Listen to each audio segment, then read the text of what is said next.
Hi everyone, ఎలా ఉన్నారు అందరూ? I hope everyone is fine. నా పేరు పావని. వెల్కమ్ టు అందమైన ప్రేమలు యూట్యూబ్ ఛానల్. మేము ఇప్పుడు చెన్నై నుండి శ్రీరంగం అయితే వచ్చేసాము. సో శ్రీరంగం స్టేషన్ అయితే చాలా కామ్గా ప్రశాంతంగా ఉంది. చాలా ఖాళీగా కూడా ఉంది. అసలు క్రౌడ్ ఏం లేదు. అసలు ఒక అరౌండ్ 10 మెంబర్స్ కూడా లేరేమో, అంత ఖాళీగా ఉంది స్టేషన్ అయితే. సో మేమైతే స్టేషన్ నుంచి ఆటో తీసుకొని మేము ఆల్రెడీ బుక్ చేసేసుకున్న హోటల్కి అయితే వచ్చాము.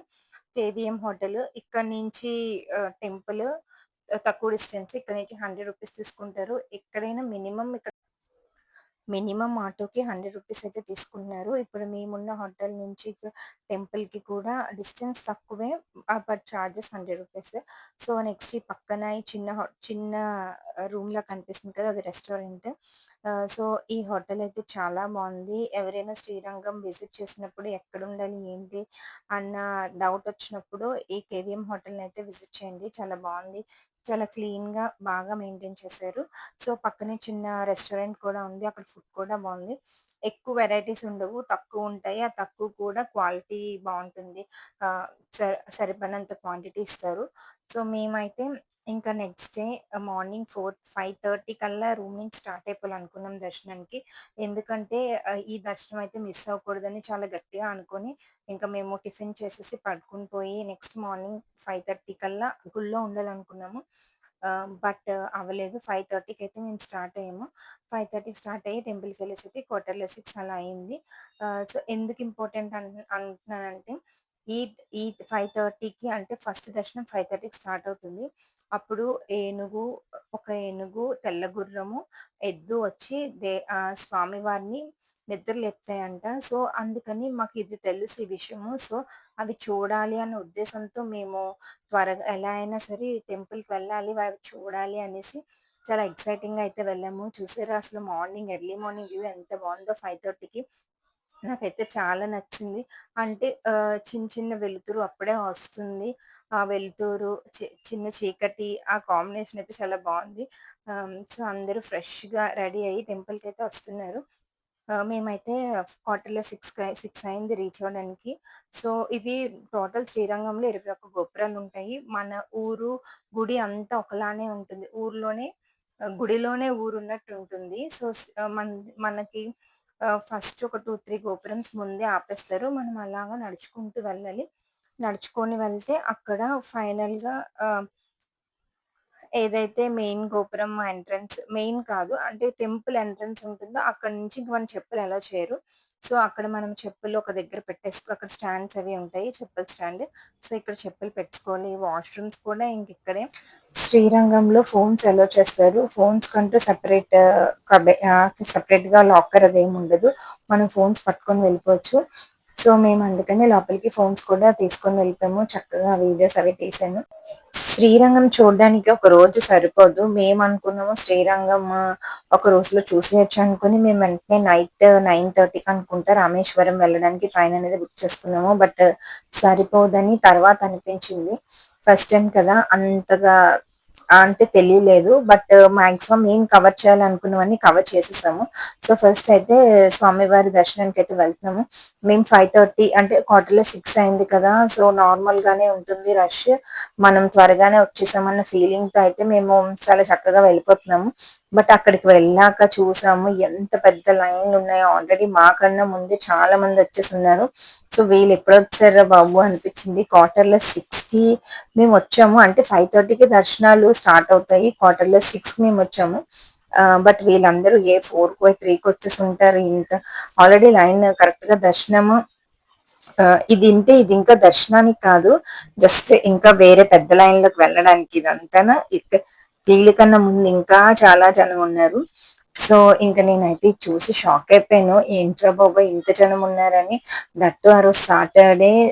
యాక్చువల్‌గా నేను గుడి వరకు వచ్చేంత వరకు శ్రీరంగం దేవుడు ఎలా ఉంటారనేది నాకు తెలీదు. ఏ దేవుడు అని పెద్ద ఐడియా లేదనమాట. సో, నెక్స్ట్ అయితే లైన్ అలా మూవ్ అవుతుంది. మేమెంతో ఈగర్‌గా వెయిట్ చేస్తున్న టైం అయితే వచ్చేసింది. మీరు బాగా అబ్జర్వ్ చేయండి. ఇక్కడ ఒక తెల్ల గుర్రం ఉంటుంది. తెల్ల గుర్రము దేవుడిని నిద్రలేపి వచ్చేసింది. సో అది చాలా ఎక్సైట్ అయిపోయాము మా పిల్లలు మేము. అంటే ఇలాగా ఇవన్నీ వినడమే కానీ కళ్ళతో ఎప్పుడు చూడలేదు కదా, శ్రీరంగంలో దేవుణ్ణి గుర్రము, ఏనుగు, ఆవు వచ్చి లేపుతాయంట అనేసి. సో చూడండి, ఏనుగైతే వస్తుంది, భలే అనిపించింది. నేను ఇవి చూడాలి, మా పిల్లలకి ఇవి చూపించాలి అని చాలా ఫాస్ట్ గా లేపి వాళ్ళు రెడీ చేసాము. బట్ ఎగ్జాక్ట్ గా మేము కరెక్ట్ టైంకే వచ్చాము. ఆ ఎందుకంటే ఇంకొంచెం ఎర్లీగా వచ్చినా లోపలికి లేట్ అయి వచ్చుంటే బయట ఉండిపోతామేమో. బాగా ఎర్లీగా వస్తే లోపల ఉండిపోదాం, మేబీ లోపల ఉంటే కనిపిస్తది. ఇంకా మేము ఇందాక వాక్ చేసాం కదా, ఆ ప్లేస్ లో ఉంటే కనిపించకపోదునేమో. కరెక్ట్ గా మేము లైన్ లోకి వచ్చాం కాబట్టి సరిపోయింది. ఇదిగోండి ఇక్కడ ఎద్దు కూడా ఉంది. సో ఈ 3 అయితే నిద్ర లేపుతాయంట. నెక్స్ట్ అయితే చూసారు కదా, మా కన్నా ముందు ఎంత మంది జనం ఉన్నారో. ఫైనల్ గా ఇలాగా ఇవన్నీ దాటుకొని అయితే మాత్రం దర్శనం చేసుకున్నాము. నెక్స్ట్ అయితే ఇదిగోండి ఇక్కడ ఏనుగు నిద్ర లేపి వస్తే కాసేపు అయితే ఇక్కడ పెట్టారు. మేము దర్శనం వచ్చేటప్పుడు ఉంది, బట్ ఇంకొక చోటుకి వెళ్ళి వచ్చేసరికి లేదన్నమాట. ఇదంతా జస్ట్ ఒక హాఫ్ లైన్ మాత్రమే. నెక్స్ట్ అయితే ఇంకా కొంచెం ముందుకు వెళ్ళిన తర్వాత ఇంకా ఇలాగా బెంచెస్ ఉన్నాయి మనకి సిట్టింగ్ కి. సో ఇలా కూర్చొని ఇంకా వెయిట్ చేయడమే. ఇక నుంచి ఇలా ఒకసారి ఈ లైన్ లోకి ఎంటర్ అయిపోయిన తర్వాత ఇంకా దర్శనానికి వదలలేదు. మా అబ్బాయి వాష్రూమ్ అని చెప్పాడు, ఇంకంతే మా పని అయిపోయింది. ఎందుకంటే చాలా లైన్ అప్పటికే కాసేసాము, బట్ వెళ్ళాలి అంటే మనం చెప్పులు పెట్టాం కదా, అక్కడికి వెళ్ళాలి. ఇంకా ఇలా మా హస్బెండ్ తీసుకువెళ్ళే టైంకి లైన్ కదిలేసింది, అంటే దర్శనానికి వదిలేరు. సో అందుకని చెప్పేసి మళ్ళీ వెనక్కి వస్తారు. కానీ మా అబ్బాయి పాపం వాడి అర్జెంట్ వచ్చేసరికి మా అత్తయ్య అందరినీ అడిగి అడిగి అడిగి మొత్తానికైతే ఫెస్టివల్ దర్శనానికి వెళ్ళిపోయారు. మేమైతే లైన్ లో ఉండిపోయాము. సో అంటే దర్శనం కలిసి అయితే చేసుకోలేదు, మా అబ్బాయి మా అత్తయ్య చేసుకుని ఒక దగ్గర ఉన్నారు. మేము వెళ్ళామన్నమాట. అందరం వెళ్ళిపోతే లైన్ లో అవ్వదు కదా. సో కొంచెం రిక్వెస్ట్ చేసి అందరూ ఎంత మంచివారు, ఎవ్వరు కూడా అబ్జెక్ట్ చేయలేదు అసలు. ఎవ్వరు కూడా అబ్జెక్షన్ చెప్పలేదు. ఎందుకు వస్తున్నారు ఇలా లైన్ లోని, మేము అందరం ఉన్నాం కదా అని ఏం చెప్పలేదు, అర్థం చేసుకున్నారు. సో తర్వాత అందరం దర్శనం అయిపోయి ఇక్కడ ప్రసాదం కొనుక్కున్నాము. ప్రసాదం చాలా బాగుంది. మనం ఎంతో ఆకలితో వెళ్తాం కదా, సో ఒక్కొక్కటి 20 రూపీస్. సో ఆ ప్రసాదం తినేసి నెక్స్ట్ ఇంకా గుడి అంతా మొత్తం చాలా పెద్ద గుడి, 150 ఎకరాల విస్తీర్ణంలో ఉంది గుడి. అంటే చూసుకోండి ఎంత పెద్ద గుడి. అండ్ 21 గోపురాలు ఉంటాయి. మనం 21 గోపురాలు చూడడానికి మన ఓపిక అసలు మనం తిరగలేం కూడా అంత. సో నెక్స్ట్ అయితే ఇంకా ఇప్పుడు అయ్యవారి దర్శనం అయిపోయింది కదా, ఇప్పుడు అమ్మవారిని దర్శనం చేసుకోవాలి. అమ్మవారిని దర్శనం చేసుకోవడానికి వెళ్ళే దారులు చాలా ఉంటాయి. ఆ అంటే టెంపుల్స్ ఇలాంటి ఆ పెద్ద పెద్ద విశాలమైన గుడి కదా, మనం చూసుకోవాలంటే చిన్న చిన్న గుడులు కూడా ఉంటాయి, అవన్నీ చూసుకోవచ్చు. ఆ అంటే మేము ఇంకా లైన్ కాసి ఇదంతా రెస్ట్ మోడ్ లోకి వెళ్ళిపోయామాట. అమ్మవారి దర్శనంకి వెళ్ళి చేసుకోవాలి అని అంతగా అంటే త్వరగా వెళ్తే లైన్ లో ఉంటాము అన్నంత ఐడియా రాలేదు. సో ఇక్కడ పికాక్ కనిపిస్తే దాని దగ్గరికి వచ్చాం. ఆ వచ్చి వీడియోస్ తీసుకొని ఇలాగ టైం అంతా ఇక్కడే గడిపేసాము. కాసేపు కూర్చుని పోయాము. తీరం చూస్తే అక్కడ అమ్మవారి దగ్గర లైన్ పెరిగిపోయింది. సో చూసారా పికాక్ ఎంత అందంగా ఉంది, ఎంత బ్యూటిఫుల్ గా ఉంది అసలు. ఎంత కోనేరు అవన్నీ ఉన్నాయి అసలు. ఇంత పెద్ద గుడిని ఎలా మెయింటైన్ చేస్తున్నారా బాబు అనిపించింది. అలానే గుడి ఎక్కడ నీట్ గా కూడా ఉంది. గుడి టెంపుల్ కూడా చాలా నీట్ గా ఉంది. సో ఇలా పికాక్ ని ఇంత దగ్గరగా చూడడం అనేది ఎప్పుడో మనం అయితే జూలో చూస్తాం, ఇలా గుళ్ళోని అలా చూడడం కదా. నెక్స్ట్ అయితే అమ్మవారి దగ్గరికి వచ్చాము. అమ్మవారి దగ్గర లైన్ చాలా పెద్దది ఉంది. సో ఇంకెందుకని చెప్పేసి 50 రూపీస్ లైన్ లో అయితే కూర్చున్నాము.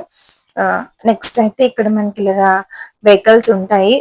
ఆ గుడి అంటే గుడి లోపల తిప్పడానికి దీన్ని బగ్గి అంటారు కదా, సో అలాంటిది. మనకి ఇక్కడ నుంచి స్టార్టింగ్ గుడి ఎక్కడి వరకు అంటే మళ్ళీ మెయిన్ గేట్ వరకు తిప్పుతారు అన్నమాట. సో ఎక్కడికైతే అక్కడికి తిప్పుతూ ఉంటారు, చాలా బాగుంటుంది.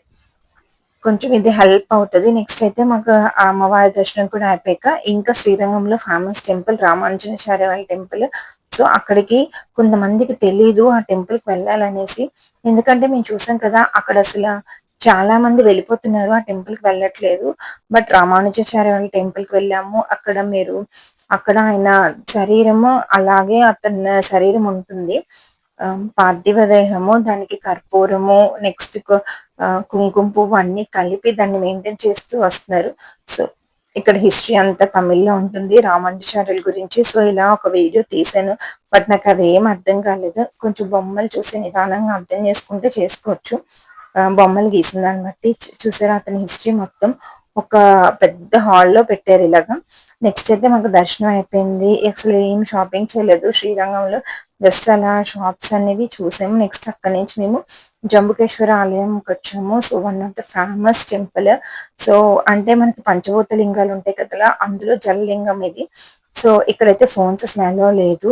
ఆహ్, ఈ టెంపుల్ దర్శనము కొంచెము డిఫరెంట్ ఎక్స్‌పీరియన్స్ ఇస్తుంది. మనకి చిన్న గుహలా ఉంటుంది. లోపలికి వెళ్ళాలి. చీకటిగా ఉంటుంది. వాటర్ ఉంటదనమాట. సో, బావుంటుంది. మీరు ఇది ఎక్స్‌పీరియన్స్ అవ్వాలసలు యాక్చువల్‌గా. నేనైతే పంచభూత లింగాల్లో 4 అయితే కంప్లీట్ చేశాను. ఇంకా ఒక్క పంచభూత లింగం అయితే చూడాలి. న అది ఈ వీడియోనైతే ఇక్కడితో ఎండ్ చేస్తున్నాను. ఇంకా మన ఛానెల్ ఎవరైనా సబ్స్క్రైబ్ చేసుకోకపోతే సబ్స్క్రైబ్ చేసుకోండి. ఓకే.